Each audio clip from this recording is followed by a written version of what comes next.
গত ১৬ বছর আওয়ামী লীগ গণমাধ্যমের কণ্ঠরোধ করার জন্য আইসিটি অ্যাক্ট প্রণয়ন করেছে। মিথ্যা ও ভিত্তিহীন মামলায় সাংবাদিকদের কারাগারে পাঠানো হয়েছে। তাদের অনিয়ম দুর্নীতির বিরুদ্ধে কথা বললেই ডিজিটাল নিরাপত্তা আইনে মামলা করা হতো।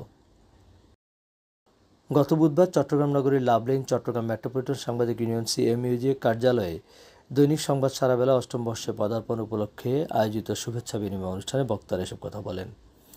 দৈনিক সংবাদ সারাবেলা চট্টগ্রাম ব্যুরো প্রধান তৌহিদুল ইসলাম তৌহিদের সভাপতিত্বে দিনব্যাপী আয়োজনে উপস্থিত ছিলেন চট্টগ্রাম জেলা আইনজীবী সমিতির সভাপতি অ্যাডভোকেট নাজিমুদ্দিন চৌধুরী, দক্ষিণ জেলা বিএনপির সদস্য মোস্তাফিজুর রহমান, মেট্রোপলিটন সাংবাদিক ইউনিয়ন সভাপতি শাহনেওয়াজ, সিএমপি উপপুলিশ কমিশনার লিয়াকত আলী খান সহ সংবাদ সারাবেলার চট্টগ্রাম বিভাগের বিভিন্ন জেলা ও উপজেলা প্রতিনিধিরা, বিভিন্ন পত্রিকার সাংবাদিক ও রাজনৈতিক নেতৃবৃন্দ।